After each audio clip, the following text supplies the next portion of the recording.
Okay, right. So we're going live, and it's now in the UK. It's 8:30 p.m. on Friday, the 19th of October, and tonight we're going to be discussing ART Module 6. So let me just make sure that I'm the one that's on the video as we're going here. And so yeah, welcome to everybody that's here. And I've got a few things that I just wanted to run through actually before we bring in Dr. Klinghardt live. So actually, before I do that, I wanted to just discuss and review what we've already done. So in the previous modules, so we're now up to ART number 6, module 6.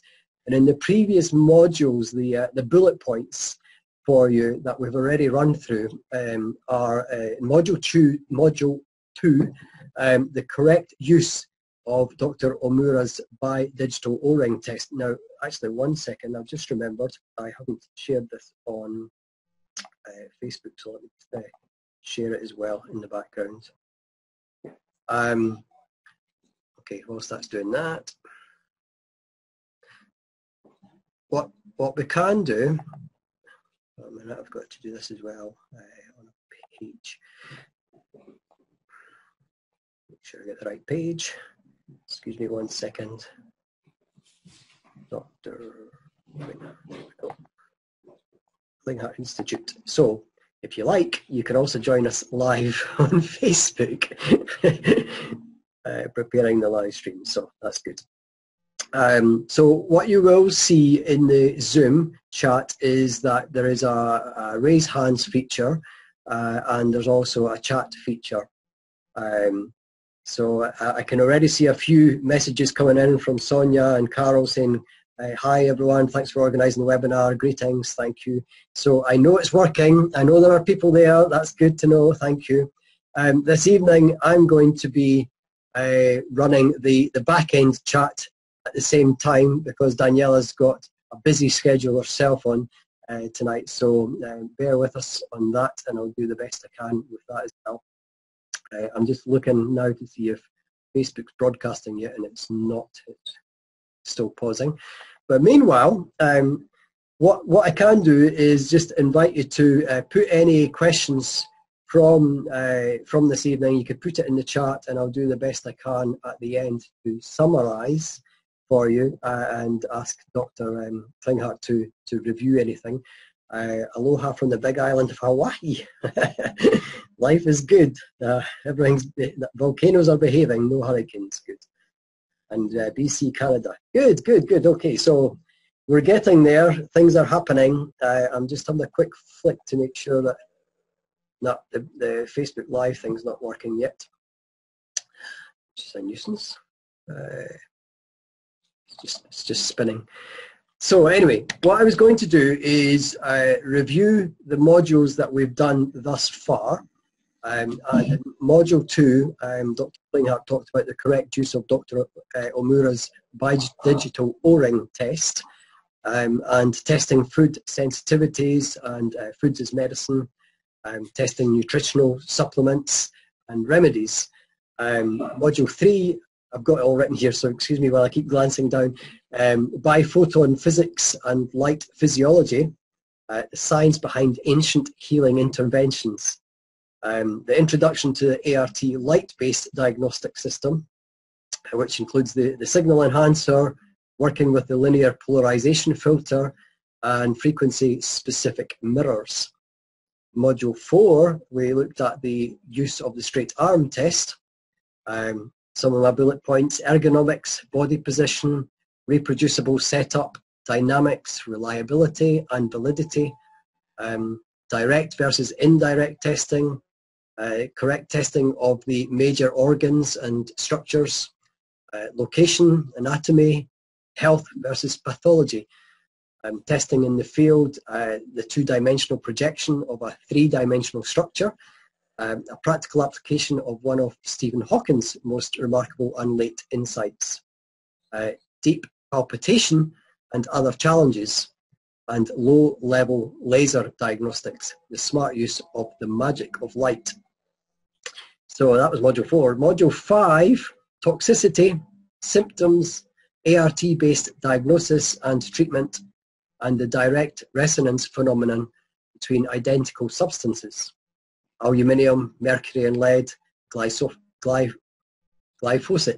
You can tell I'm not medically registered. Doing the best I can, guys. Let me just have a quick flick back to Facebook. It's doing something, it's still not going live. Okay, I'll come back to that because I don't want people on Zoom to be waiting. I'll just have a quick look at Zoom to see, trying to join the webinar, but I'm getting a message saying I'm disconnected. Well, you're here because I've just read it, so well done.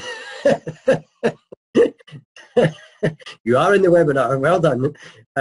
Okay, so for tonight, this was really fascinating. I did the same as I usually do, and I asked 2 questions, as usual, which is, are you already a practitioner? And tonight's statistics, interestingly enough, we're more than 33% oversubscribed for this webinar. So this is actually the most we've had thus far. It could be because we've had a break in between that more people want to join in, and also maybe because I've added an extra chatbot to Facebook, so that might have helped. So we're well oversubscribed this evening, and when I did a quick look this afternoon, we were approximately 60% were practitioners, which I found quite fascinating. And 46 countries with us this time. That's the most ever, 46 countries. So that's loads of time zones. I don't know how many time zones, I didn't calculate that. But wow, congratulations to you. If you're here with us now, I applaud you and acknowledge your respect for being well with your own time zone on what is a Friday evening for us in the UK. So I will actually, I'll let you count them because I've written them down. So and 2 actually made me laugh. So I'll read them down. So we've got in alphabetical order: Austria, Australia, Belgium, Bulgaria, Canada, Candyland. Thank you for that. The Czech Republic, Colombia, Denmark, Disneyland. Yeah, Disneyland's in there as well. Thank you for that. Ecuador, England, France, Fuerteventura, that's Canary Islands, Germany, Greece, Hungary, Iceland, India, Ireland, Israel, Italy, Japan, Korea, Lebanon, Malaysia, Malta, Netherlands, which is Holland, New Zealand, Norway, Poland, Portugal, Qatar, Romania, Scotland, Serbia, Singapore, Slovenia, Spain, Sweden, Switzerland, Taiwan, Turkey, USA, United Arab Emirates, and Venezuela. So, wow. I'm very impressed by this, so well done. Oh, I've got another one just popped in here. Hi from Sri Lanka. So, wow, amazing. Thank you, guys. Thank you all for being here, and you've just proven that the system works. I'm just having a quick look at Facebook in the background, and it's not. I'm going to fix that page because something's not working there. Because I want people on Facebook to join us as well. And what I'll do now is I'll work on the Facebook thing in the background, and I'll flip over to Dr. Klinghardt. I'm just going to rename him first because I can see in the background here that he's logged in as Daniela. So let me just do that. And I'm going to flick over now to Dr. Klinghardt and invite him to, it's okay, I've done it, Daniela, thank you. Invite him to introduce himself and where we're going tonight with ART, the module number 6. So, let me just spotlight the video and you're on, sir. Okay. Hi, everybody. Let me just kind of get oriented here. We're not quite right on the screen yet. Can we make this 100%? Ah, yeah, that's better. Okay, so I hope you can see me. So tonight, I'll talk to you with what I think is the most important theme. If you want to press the play button, at the top right there, and there's a big green thing that says slideshow play. Hmm.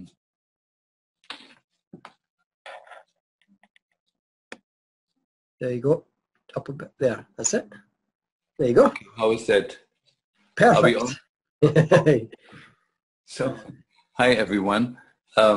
Yes, I will be talking to you about what I think is the most important theme of our time that is going to determine the future of the planet. I know that the exposure to microwave that we're all suffering from, it's not just destroying our brain, but it's also the major contributor to the heating of the Earth's atmosphere, which is known in physics, but it has become completely silent, the discussion around that.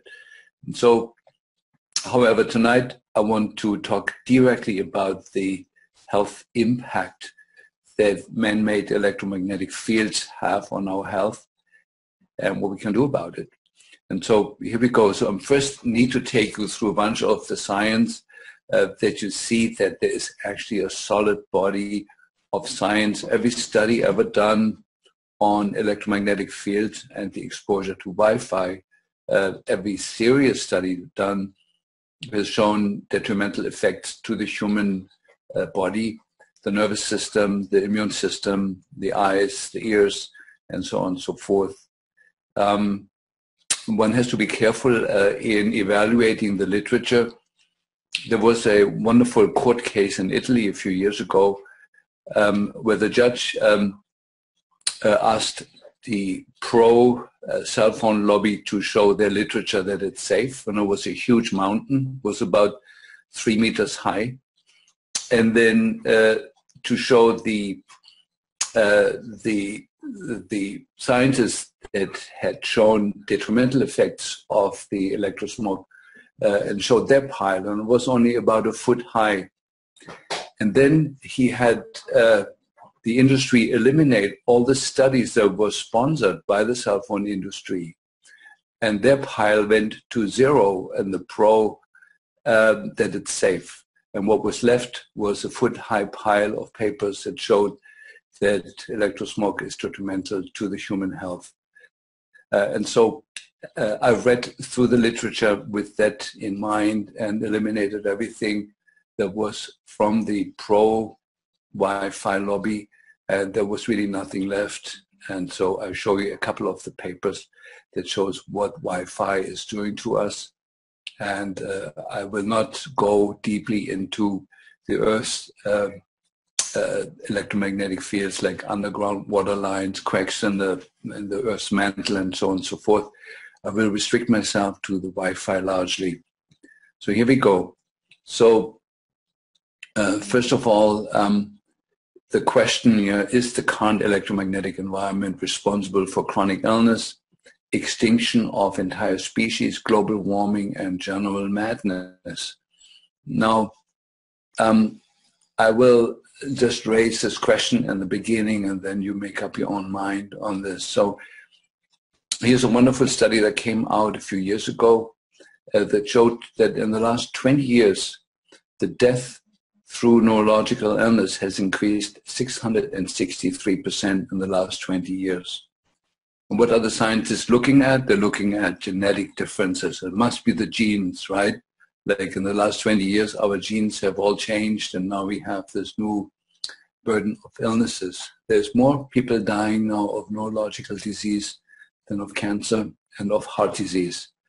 That is very, very important for you to understand. And the numbers are increasing exponentially.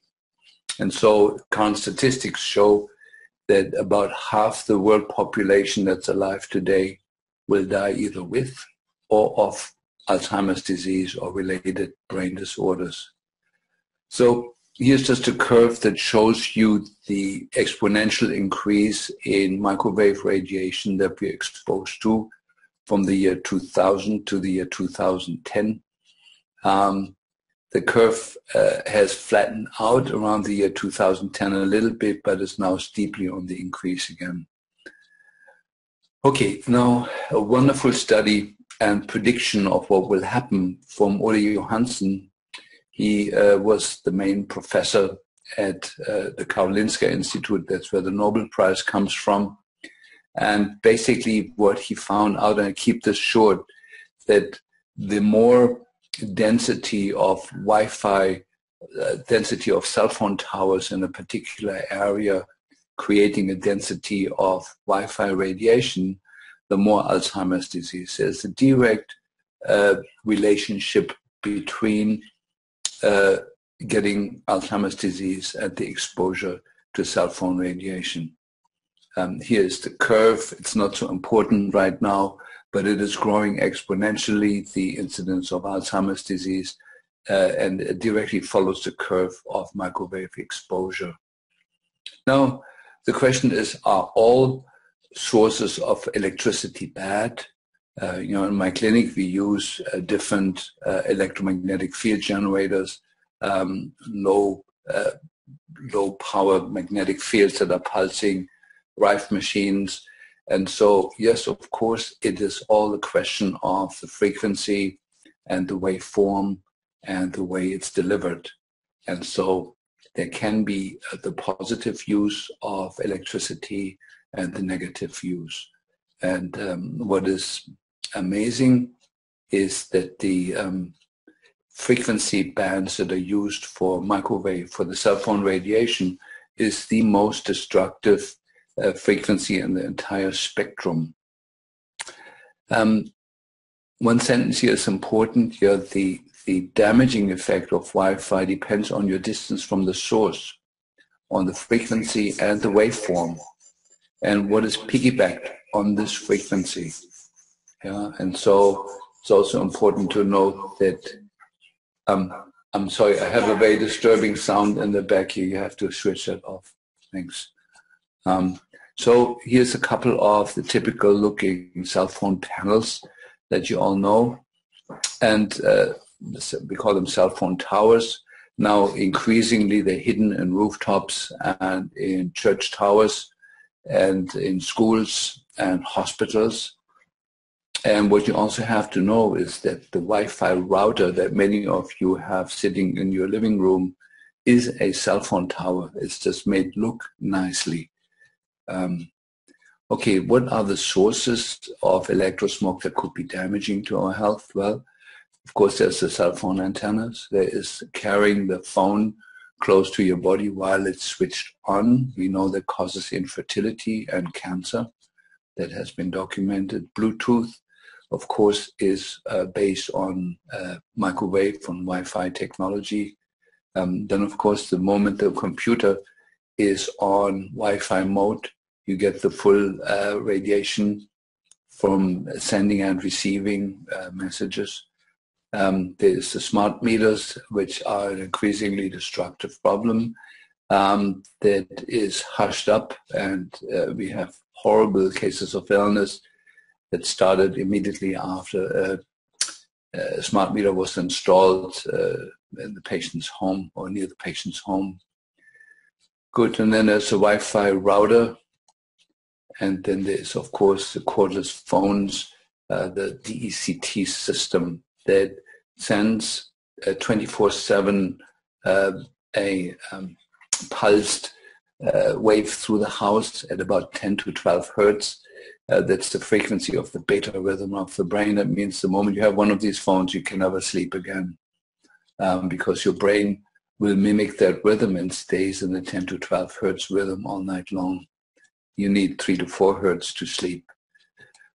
Okay, and then baby monitors, we destroy the baby's brain early on. There is probably some political reasons behind that. Okay, and so now let's look at some of the science. Yeah, so here's a beautiful study from 2009 that shows that the cell phone radiation causes oxidative stress and carcinogenesis. That means cancer causing. And in this article, there's a focus on the male reproductive system, which is completely paralyzed by it. For the more scientific oriented amongst you, one thing that is shown in this research paper is that the NADH oxidase is activated in the plasma membrane. Now, NADH is the most important step in the mitochondria to generate energy. And it can only do that in the reduced form with the H at the end. And when the H is knocked off and NAD is created, it's oxidized, it no longer can provide you with energy. Then the article shows the proof that it causes DNA damage, just as ionizing radiation does, and neuronal and spermatozoal cell death. Neuronal cell death means Alzheimer's disease and paralysis, and spermatozoal cell death means it kills the sperm, and it promotes neurodegenerative processes in the brain, and actually cancer in the testicles.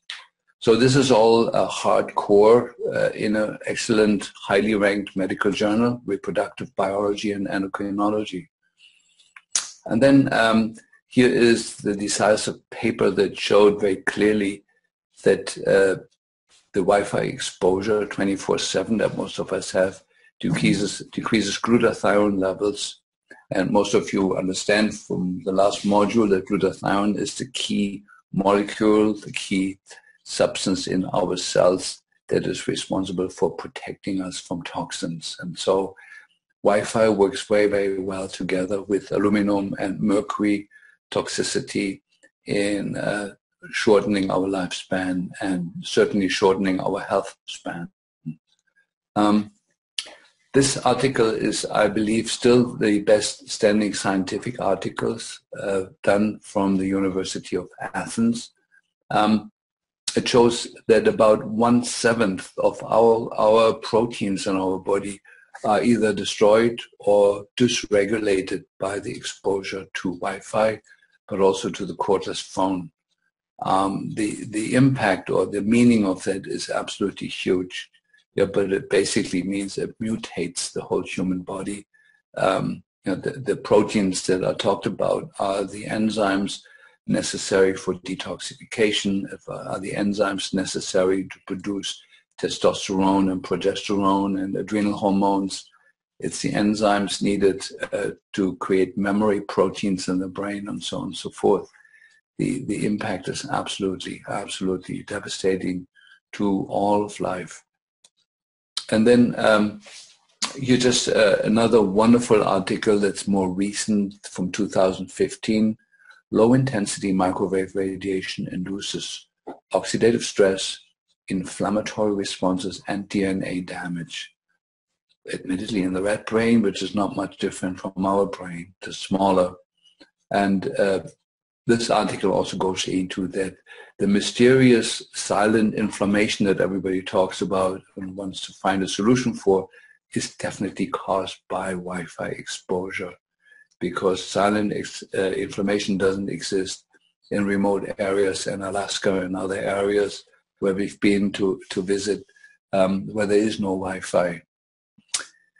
Okay, and then the new work from Marty Paul, who is a friend. He was a professor in the university system in Washington State, and he basically dug up all the studies on it and came to the conclusion that the most proven devastating effect from Wi-Fi is that it dysregulates the voltage-gated calcium channels, and that causes an influx of calcium to the cells, and that in turn causes the release of peroxynitrite. Now, all you need to know about peroxynitrite, it's the most destructive oxidative molecule that is implied in MS, multiple sclerosis. It is a cause of Alzheimer's disease. It's the cause of paralysis. It's a cause of ALS. It is linked as a key culprit to all the severe neurological diseases that have become so common. Yeah, and so Wi-Fi alters the calcium channel, and the ultimate outcome is the upregulating and the appearance of destructive peroxynitrite in the cell that basically burns your nervous system, your neurons to death. So here's just some of the articles that show what I just said, that it is involved even in chronic fatigue, in chronic inflammation, DNA strand breakage, that means cancer and other chronic illnesses. So what has touched me very much is the effect, and I will go into it in another place, that Wi-Fi selectively knocks out the proteins that are needed for detoxification. So it works together with all the environmental toxins. We used to be able to clear them. Most of us were able to clear decent amount of mercury and lead from our system. But now that all of us are exposed 24/7 to Wi-Fi, we can no longer detoxify. And that is the reason why everybody alive needs to work a constant detoxification protocol, because our body cannot do it on its own anymore. You have to really hear one. Here's from one of the studies from Henry Lai. Henry Lai is a wonderful professor in Washington State, in Seattle, in my neighborhood. And he basically has done a lot of foundational research on this subject. And I'll just read you the list of what Wi-Fi and other electromagnetic fields are doing to us. So there is the genetic effects leading to cancer.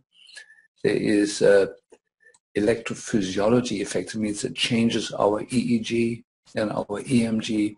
Lots of articles on how Wi-Fi changes our behavior. It affects the nervous system. It opens the blood-brain barrier, which allows toxins and infections to enter our brain. That's, in my practice, the most common cause of illness, or the most common illness really that we see. It's a stuck open blood-brain barrier with a toxic brain. The calcium channels we talked about causes cardiovascular problems, hormonal dysregulation. Every one of my patients has, if they're men, they have a lack of testosterone, DHEA, and progesterone. If it's a woman, she has a lack of adrenal hormones, of cortisol, or progesterone. There's multiple effects on the immune system, which are all dysregulating it. Huge effects on reproductive organs. And then the subjective feeling of stress. You know, so I always discuss it in my workshops, that all of us feel stressed, but we're blaming it on our work situation, we're blaming it on our husband or wife, but the true reason is that underneath, invisible, unperceivable to our conscious system, is the stress from the constant exposure to Wi-Fi. So let's dive a little bit into the link Wi-Fi and other sources of electromagnetic radiation to chronic infections and cancer. Some of you know I'm sort of a self-made specialist on Lyme disease and retroviruses. And here we go. So it is what I linked together here, what I made a page of, is the many articles that show that the changes in the immune system and cells of the immune system are so devastating that we can no longer fight off infections, which is true for all of us, and that's the real cause of the wave of Lyme disease. We always had spirochetes in our system, but we never had the combination of Lyme spirochetes and Wi-Fi. And it's the Wi-Fi that knocks out the part of the immune system that we need to fight Epstein-Barr, to fight Babesia, Bartonella, to fight strep, to fight staph. Yeah, and so I just read you the highlighted sections here. Increased cell membrane permeability and injury to subcellular granules with inhibition of intracellular killing of bacteria. So bacteria such as Bartonella or Babesia that have entered our cells can no longer be killed off like we used to be able to just 20 years or 30 years ago. Depression of phagocytosis.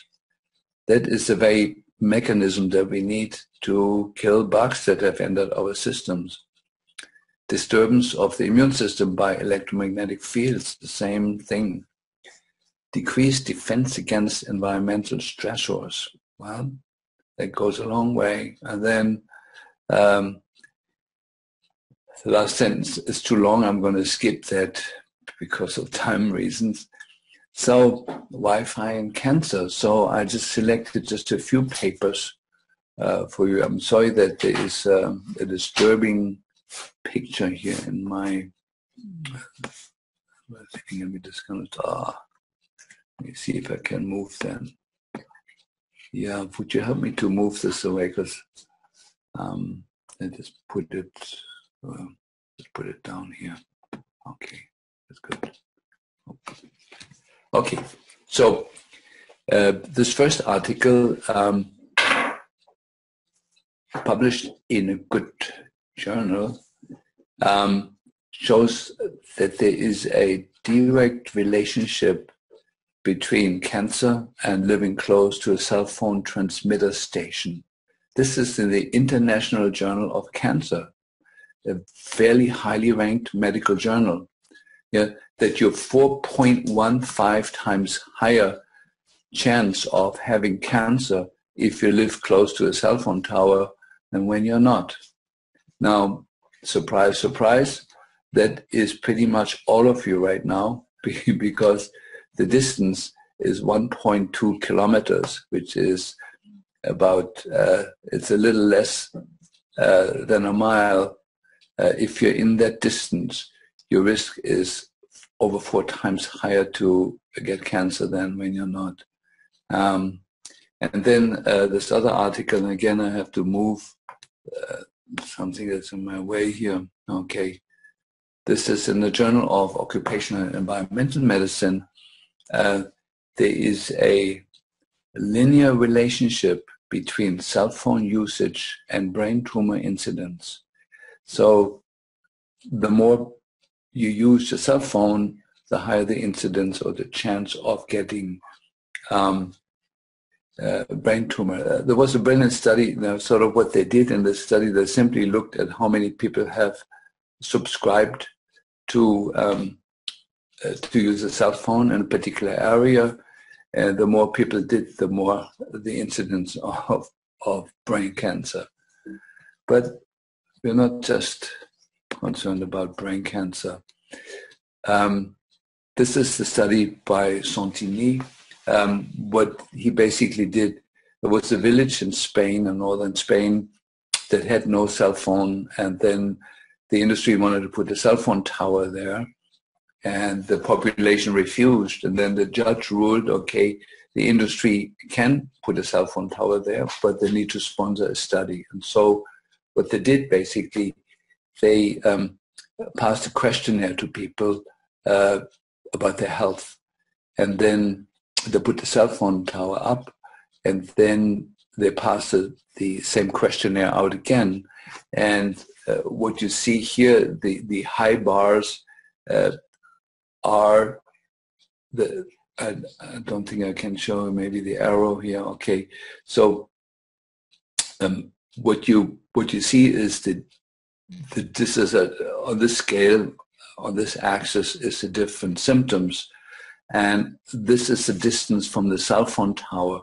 And you see that the people who were closest to the cell phone tower had a huge amount of fatigue and headaches and difficulty in concentration, memory loss, and on and on and on. And so and then far away from the cell phone tower, there was still substantial sleep disturbance, feeling of discomfort and depression, even at a large distance. This is still today, I feel, the best study ever done, because the problem today is you cannot find a control group where there is no cell phone radiation. And that has made studying the subject very, very difficult, because the industry answered this particular study with very quickly putting cell phones everywhere in Spain and France. So you could not repeat the study again, because there was no area that didn't have coverage. So on this list here, you see the key symptoms. So fatigue was the main symptom that people reported only after the cell phone tower came in. Sleep disturbances was number 2. and then it goes down the whole list. Memory loss is a very, very important symptom today. That's number 7, but it goes down the list of pretty much every feeling of discomfort that you may have. So what happens when people remove or mitigate the source? This is a wonderful, interesting study. So they experimented with disconnecting the indoor source of electrosmog, that is shutting off the Wi-Fi. And then the numbers that you see here are the numbers of improvement. I need to kind of change my something here again. Hang on.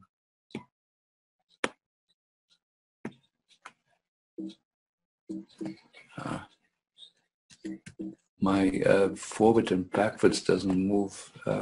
Daniela, can you? I can only go forward, but not. I was blocked here. So what they found out when people switch it off, they had improvement of sleep disorders, but 58% improved. Headaches improved 41%. Nervousness improved 19%. Fatigue, daytime fatigue, 18%. And concentration difficulties improved 16%. I found this a very funny and good study. This is a study by my friend Marco Ruggiero, who showed that probably the worst effect that the constant Wi-Fi exposure that we have is on the human microbiome. We know that every tissue in the body, not just the surface, the skin has its own microbiome. That means thousands of different species of microbes that live there. The gut has its own microbiome. The eyeball has its own microbiome. But also the liver and the heart and the brain have their own microbiome.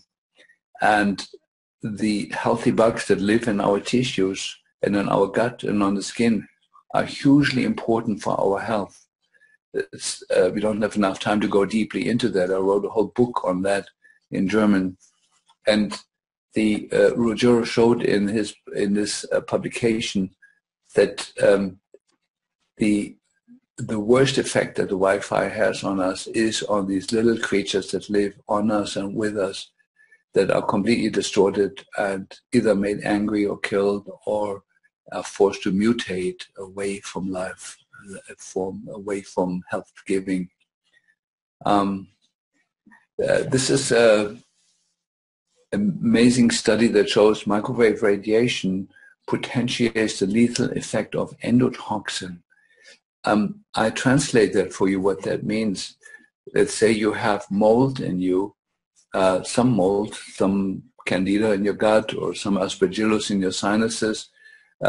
These microbes always are able to produce either health-giving peptides and substances that they excrete into you, or things that fight you. And endotoxin is the most vicious group of toxins that are produced by microbes. And this shows here that once you expose the bugs in us in our gut to microwave, that even healthy bugs that were beneficial, symbiotic before, start now producing endotoxin that is severely illness producing.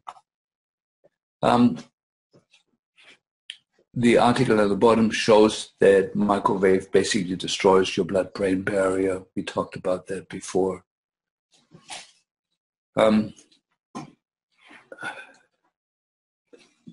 So this article is one of the first articles that I found from 1993 that shows that Wi-Fi and other forms of man-made electromagnetic radiation can support and nurture the growth of Borrelia, which has been really, really important in my clinical work, that we find out the patient with chronic Lyme disease cannot get well unless they get this information and switch off their Wi-Fi and protect themselves. The next article simply just shows that your risk for opportunistic infection goes hugely up if you're exposed to Wi-Fi. And then the more scary one is the connection with Epstein-Barr. And I have another article coming up a month or later, Pages, that basically shows that if you have dormant Epstein-Barr, you make one phone call for 7 minutes. I'll show you the study in a moment. That will activate Epstein-Barr for the next few years, and you have the chronic fatigue. Yeah, and so this is the article that shows that a 7-minute phone call can lastingly activate the Epstein-Barr virus, and with that, the breast cancer is activated, or the chronic fatigue, or the other illnesses related to it. It's a serious issue. 1 7-minute phone call. Read the paper. Now you get the PowerPoint from me, and you'll make up your own mind. This is a wonderful article from Judy McCloskey. She is a student from Alan MacDonald, the top Lyme disease pathologist, and she basically did the biopsies on 100 or more brains of people that have died of Alzheimer's disease. And in all of them, not some, but in all of them, she found living Lyme spirochetes. And I mentioned before that the driver for the growth of these microbes is the exposure to Wi-Fi. And also let's go back to this, to have Alzheimer's disease, you need to start with a leaky blood-brain barrier to get the bugs, the herpes viruses and Lyme spirochetes into the brain, to get the aluminum into the brain and the mercury. And the Wi-Fi is a perfect recipe for opening your blood-brain barrier and driving the pathogenicity of the microbes, producing more endotoxin than they ever did before, destroying your brain. So let's look at what electromagnetic radiation is doing to our children, because that's really where it gets interesting. So I introduce here George Carlo to you. George Carlo was a premier scientist at General Electric in the US, and left the company because he realized that we are destroying the human condition, or maybe the planet, with the way we're using electricity now. And so in his first study that drew my attention, he proved that the exposure to Wi-Fi decreases dramatically the ability to detox heavy metals. And then he makes, for the first time, he was the first making the link to the etiology of autism. And I get deeper into that. So here's a wonderful study that shows the link between electromagnetic radiation and the exposure in the womb and the increased incidence of autism spectrum disorders. So it is suggested that fetal or neonatal exposures to radio frequency radiation may be associated with an increased incidence of autism. Here another article that shows again the link between Wi-Fi and autism. And so let me see, I need to kind of correct my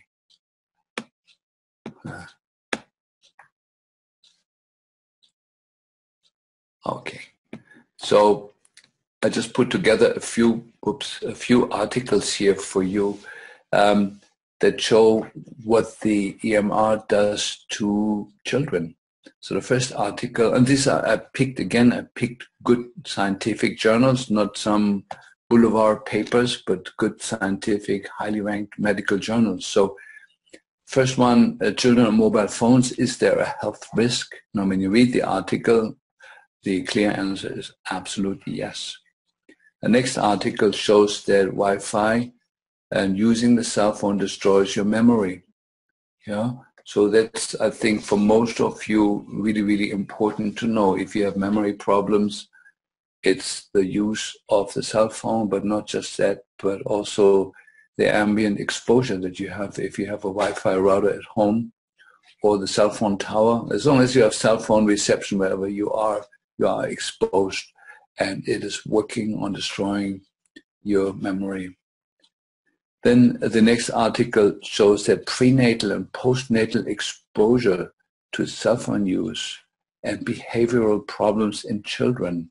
Yeah, it shows that the exposure when your mom used a cell phone while she was pregnant with you and was close to you after you were born, using the cell phone or your Wi-Fi router at home, later on it causes behavioral difficulties when you're in school age, emotional and hyperactivity problems. The article actually also goes in that it creates ADHD, the attention deficit. So that's already done by your mom while you were in the womb in her. The damage has been laid. Okay, and then the last article just shows that the short-term exposure to Wi-Fi decreases your reaction time. That means it slows down your brain. And then the last one is the article on the brain glucose metabolism that simply shows that an essential part of your metabolic activity in the brain is completely distorted by exposure to Wi-Fi. And this is not just using the phone, this is just being in the field. This beautiful study by Selford, many of you know that, basically a rat was exposed to a cell phone call for 2 hours, and then 50 days later the rat was sacrificed, as we call that, and then the brain showed these black spots. They're albumin deposits. That's basically the precursor of Alzheimer's disease, and the damage is permanent. That's basically the brain of your children or your teenagers that you're looking at here. Okay, so this is just my little hobby here. These are 4 articles that show when you have dental amalgam fillings and you use a cell phone, that the radiation will dissolve and release the mercury much, much quicker than it would evaporate otherwise. And so if you want to really poison your brain, keep your amalgam fillings and then use a cell phone regularly, and it will evaporate the mercury and release it into your brain. You can review these articles. They're all hard-hitting, published in good journals. Here's my own study. So I quickly want to go into that. So what we did, I had a group of 10 autistic children, and so I went back to the home where they were in the womb.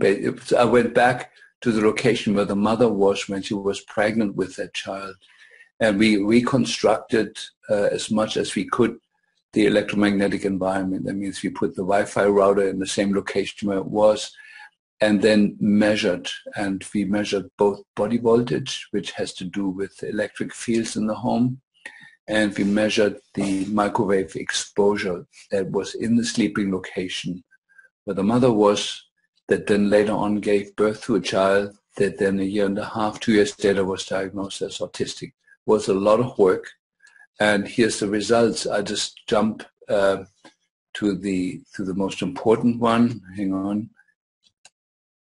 It's this one, that the exposure to Wi-Fi was 20 times higher in the autistic group than in the control group that we had with healthy children. That means the mother was exposed to 20-fold more Wi-Fi radiation that predicted that she would give birth to a child that becomes autistic, versus the mom that gave birth to a healthy child. 20 times the exposure. And you can imagine I was very excited about the result, and I was sure somebody was going to finance a huge study to follow that up. But the only thing I got was one threatening letter when I actually applied for a medical journal to publish my data. And they said, you need to repeat the study with 100 children, yeah, right, at your own cost. So that was the end to that. So here I put together for you the many articles on the damage of the sperm. There's a huge host of articles now shows that basically men become impotent, and it really whacks the testosterone production and the motility of the sperm, the quality of the sperm, and it's a huge part of the huge crisis of infertility that we are having right now that's increasing every day. Anyway, you can review the literature when you get this treatment. So now here we go. So prevention, minimize exposure.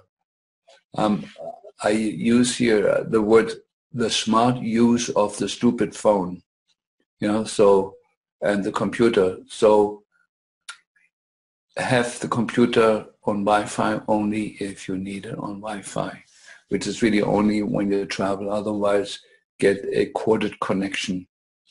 Get rid of your cordless phone in the kitchen. Most of you don't use it anymore. That's a good thing. Switch off all fuses at night. Use radioprotective clothing and a sleep sanctuary. I get into that in a moment. And detoxify the metals.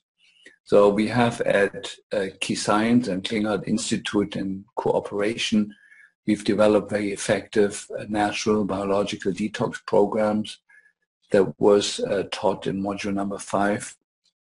It's the metals in our brain and our system that are the antenna for the Wi-Fi. Without the toxic metals, there's no reception. And then you can internally protect yourself, and I get into that. So here is the Faraday canopy that we recommend for everybody. This is made cloth. It's called Swiss Shield. It's a silver-coated cloth that has a certain mesh size that doesn't allow Wi-Fi to get into it. It reduces the exposure to 1/10,000th of what it otherwise would be. And I would like to say for the doubters here, it does not disable you from connecting with God at night. God is not shielded with cloth, but Wi-Fi is. And so here is my main detox agent. My main internal protection is propolis from Healthy and Happy Bees. Key Science makes a fantastic product from a particular clean area in the Italian Alps. And I have a whole list of articles here that shows that propolis is the protective agent for electrosmog. Some of that is explained with that is elevates your brain melatonin levels and melatonin levels in the central nervous system, spinal cord as well. And so the next one is in the literature that's full of it is rosemary extract. And again, there is many types of rosemary, and Key Science has the one that actually works that's used in these studies. And so Key Science has created a product called Ray Wave. That's a combination of 3 things. It's a rosemary, the propolis, and it has the best form of bioavailable coriander in it to detox the metals, both aluminum, lead, and mercury, that are the antenna for the microwave. And that's a fantastic tool. We have a lot of clients in my office in Seattle. My office is next to Microsoft, and we have a lot of Microsofties that are all suffering from brain fog and from loss of memory and from sleep disturbances, and Ray Wave is the cure for it. Melatonin is a big issue, and I cannot get into all of the issues with it, but basically Wi-Fi is destroying our melatonin production in the brain, and melatonin is the detox agent for the brain. It's antiviral, it's antiparasitic in the brain. It detoxes lead, aluminum, mercury, cadmium, all published, and Wi-Fi destroys the melatonin production. And so by using Ray Wave, or at least melatonin, we can reconstruct and re-amp up the melatonin production even though the patient is still exposed to ongoing Wi-Fi. Here's just an article, melatonin and breast cancer, that's very well known, that people with low melatonin levels get cancer. And by bringing the melatonin levels up, we're preventing cancer, or sometimes even cure it. Now, wonderful study, and I'm almost at the end with my talking part here. What happens to melatonin if the transmitter of EMR stops? So what happens here, they have followed an event in Switzerland where the cell phone tower basically was shut off inadvertently. And then they notice after the shutdown, go right into the text, the sleep quality improved significantly. The melatonin excretion increased by 15%. Change in sleep quality and melatonin excretion was related to the extent of magnetic field reduction. So the best thing I can hope for is that somebody puts the axe or attractor to the nearby cell phone tower and takes it down, and you will notice that the same night you will be sleeping until it's put back up again.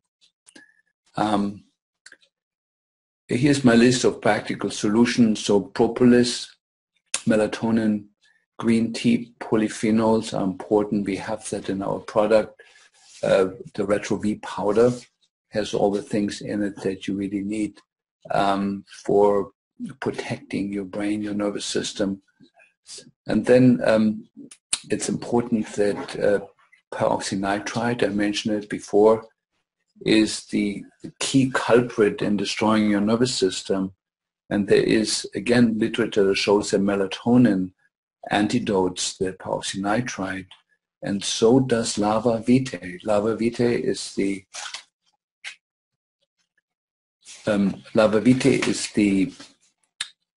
form of zeolite that we're preferring that has an excellent track record with us, and it is shown that it lowers peroxynitrite.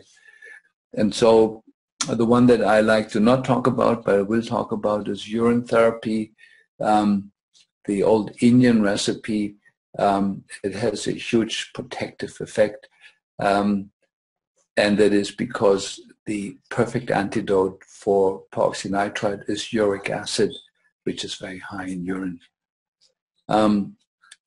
Then we use our basic detox protocol. Is the cocoon water, coffee enemas, cilantro, the ionic foot bath, and zeolite. So in the last module, I went deeply into that.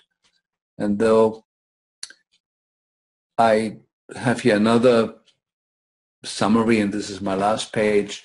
So the responsible use of the technology, only red night lights, red lights at night are important. If you need lights on, not white. No Wi-Fi, get broadband, wear radio protective clothing, no alarm systems, no baby monitors, no cordless phones, switch off the fuses at night. These are all free and huge when you do them. Then the electromagnetic field hygiene, especially in the evening. Do not use computers after dark. Dim the lights. Protect your home. We have my office protected with the Swiss Shield paint, electromagnetic radiation window screens, the sleep sanctuary I showed you. We use the Stetzer filters at night, and during the day also. It's key science. Has this wonderful product. They're called E-Shield. It's a skin ointment. It's a wonderful, wonderful patented formula that actually really reduces the electrosmog incoming radiation. I was going to do a demonstration for that, but I know we're running out of time. And then the last one is the internal protection. The propolis, the rosemary, reduce the light brightness after sunset. Turquoise light at sunset is fantastic to increase melatonin production. And avoid sympathetic stimulation after sunset. So avoid any arousing sort of music or talks with your partner. To move that into the morning. And I think that's the last thing I wanted to show you. So let me sum up. Microwave, the way it's used right now, the 2.4 gigahertz, is not sustainable. It's not compatible with human health. And now, instead of changing the frequency, instead of investing into research that shows which frequency ranges are less detrimental, you're now exactly doubling the frequency, going to 5G, which is actually 4.8 gigahertz. That means it is the higher octave of what is already damaging. And anywhere else in medicine, we know when we use double the frequency of something that damages, we're doubling the damage as well that's caused by it. So we're moving into a really catastrophic area, and the trouble is that there's virtually no intelligence in the government protecting us from that with appropriate guidelines. You know, we have Wi-Fi in schools now and in hospitals, and everybody is wondering why the behavior of students in schools is going downhill. Every year the suicide rates are going up. And in the US, you know, we have the increased violence with guns in the streets and in the schools. And for me, it's very clear that there's a direct link to this. And so my suggestion is, you know, we had an intelligent time about 15 years ago, 20 years ago, with fiber optic technology, which was fantastic. That has been largely sabotaged by some special interest, shadow government that is acting in the back, that is forcing these technologies on us. And quite honestly, these technologies are quite unnecessary. There is healthier ways of doing this. And so I think I'm going to open it to questions, because I know many of you will have questions, and I hope Mike can mitigate that. Mike, are you still here? Let me just check. Yes, I'm still here. What you want to do is stop sharing your screen. So you might see that at the top in green possibly. There you go. So there we go. Good. So yeah, right now it's me that's on, and I've been taking a note of all the chat that's going on in the background, as well as looking at Facebook. Actually, I keep refreshing Facebook and it's not going live on Facebook, even though on Zoom right here, I've taken a screenshot to prove it, but Zoom actually tells me we are live on Facebook, but it's not showing up. So I apologize to everybody that wanted to do it via Facebook this time, but I have been recording this tonight, so I will collate it and put it onto Facebook as soon as possible, and it will be live for everybody to see for 24 hours only. Okay, so if you want to review this, that's fine. So, oh my goodness, now there's stacks of questions coming in on the chat, but let me come back to them. I'll deal with the ones that have already come in. So, so I'm just going to read this, so excuse me if my eyes are not paying attention to just now. So I think the first one's been answered, but let me just read it anyway. When doing ionic foot detox, is this DC electric current not also considered EMF and harmful? It's up to 6 amp and 12 volts DC. The answer that was coming in from the chat is that the foot bath will be 50 hertz, like all electrical devices that you plug in. This is in the low frequency band, and Dr. K is talking about high frequency EMFs, are basically EMF from the airborne Wi-Fi, DECT phones, etc. And the response was, thank you, but since 50 hertz is damaging to DNA, I'm still interested in hearing what he has to say about the DC electric current going into the body. And also sleeping with wall wires turned on is 50 to 60 hertz, which is also considered not good for the body. Yeah. So I showed briefly one of my PowerPoint slides showed that not all electricity that we're exposed to is harmful or harmful in the same way. And in the foot bath, piggybacked on the 50 hertz are RIFE frequencies for detoxification, which in the short exposure that we're recommending of half an hour a day maximum is very healthy. There's actually a curve, a dose response curve. So when you use a foot bath for half an hour, you have an optimum healing effect from it. But when you actually go on for 2 hours, like some people have, it turns the other way, where you actually take away health.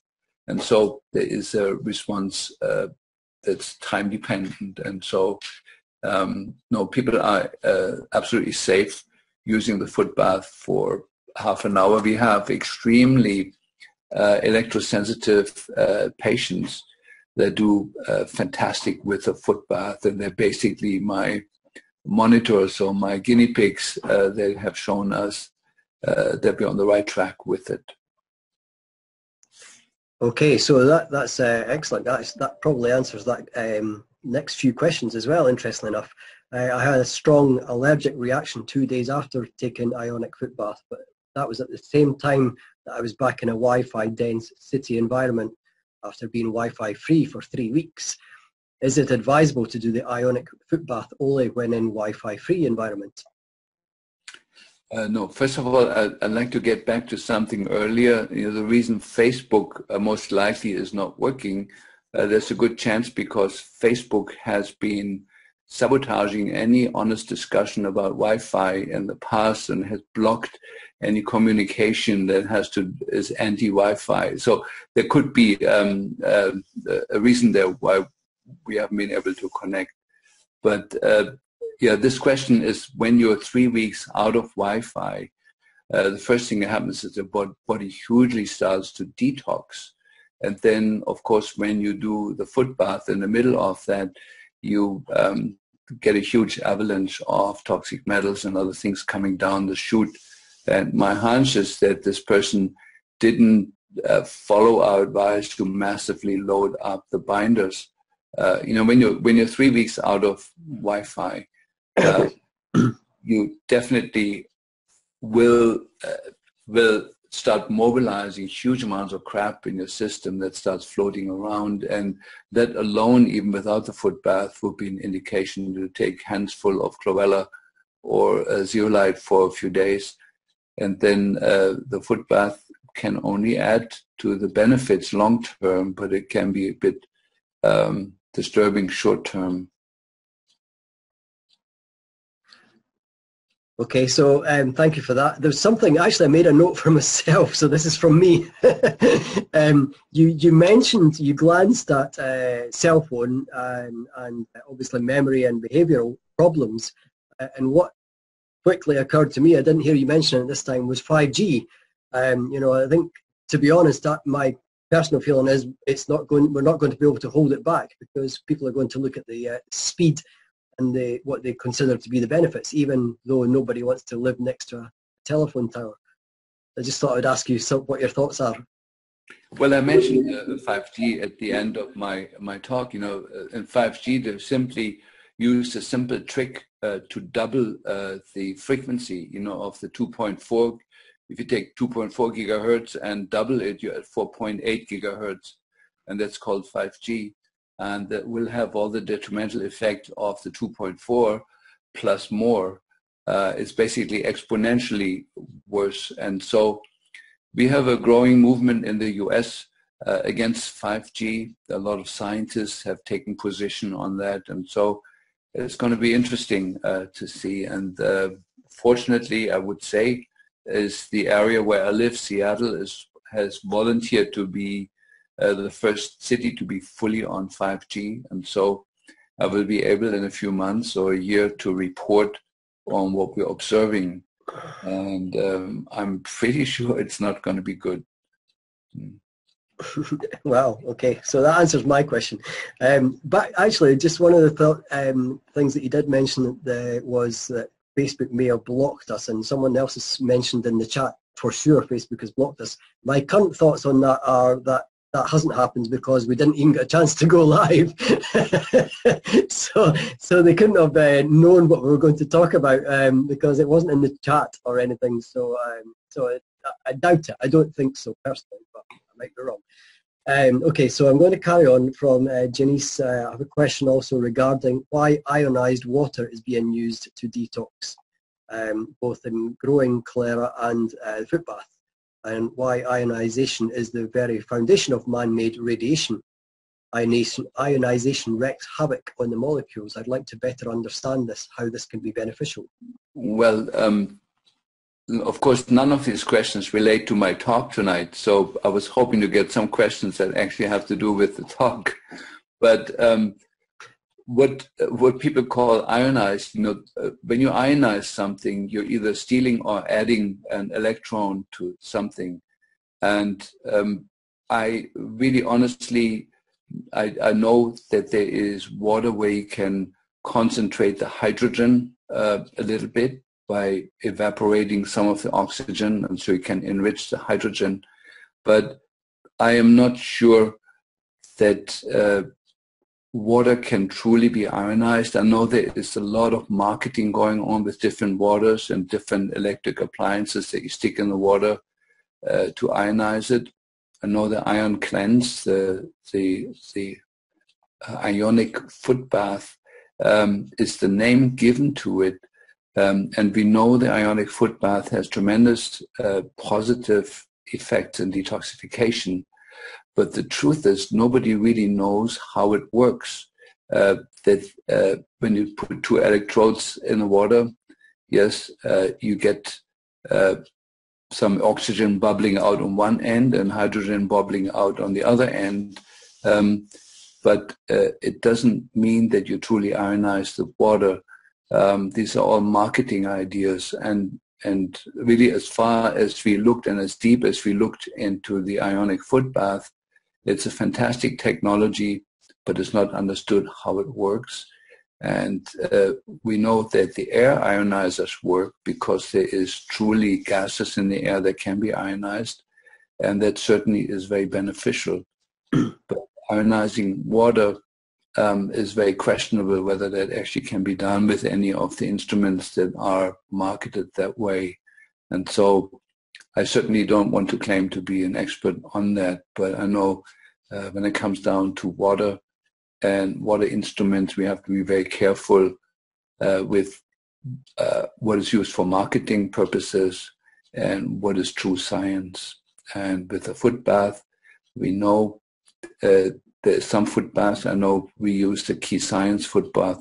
They're absolutely fantastic in terms of their effects, and we can measure for days afterwards the increased output of the kidneys of toxic material. But the truth is, neither the companies that make it or the engineers in the companies can give us any real science why it is working. It's an experiential instrument. We know it's safe, we know it works, but we don't know how it works. And so I even stay away from the word ionization. We can alter water in multiple different ways and then drink it and have different health effects. The most well-known health effect that you can increase in water is by taking a glass of water between your hands and pray and then drink it, and you will get significant health benefits from it that you won't get otherwise. So I like to leave that discussion there. But Mike, see if you can find any questions that have to do with the talk tonight. Okay, sorry, I'm trying my best here. I am spinning back and forward between chats and Facebook and you and cameras and other chats that Daniela sent me in the background. So I apologize if that one wasn't directly relevant. I have written I've copied 2 or 3 others, and to be honest, there's been like 50 to 100 more chats since you finished. So I'm just looking at the time now. It's 9:45 p.m. now. In the UK, which is an hour and 15 minutes now we've been going. So yeah, I think I'll give you the next 3 that I've written, that I've copied and pasted here. And if you want to keep going, there's plenty more for you to keep going on. But we'll do another 10 minutes or so. Yeah. So one here, and I apologise if they're not totally relevant to what you were talking about. I just did them in the order here. So when using a Faraday canopy, what is the risk of having exposure from below the bed and bouncing off inside? Yeah, So there's a couple of ground rules when you use the canopy. First of all, it needs to be earthed. That means there needs to be a wire from the canopy running into the ground. Either if your house is truly grounded, your electric grid is truly grounded, you can use that. But it's better to run a cable separately out the window and through a copper stake into the ground. That's the rule number one. Rule number two is if you live in America, many of us live in simple homes. You know, the typical family home in the US is built on top of the earth and there's nothing underneath, no electric wiring, no nothing. That's how most Americans live. But here in Europe, I know most of you live in apartments or communal kind of housing building.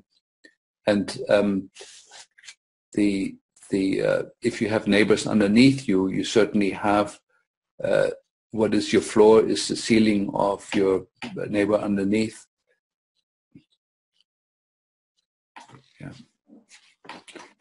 And so if you use the canopy, you have to also close the canopy underneath the mattress, underneath the bed. So it needs to be a full enclosure, which is easy to do. Yeah. So there's not a problem there. It's just important that people know there's two rules. One, it needs to be earthed.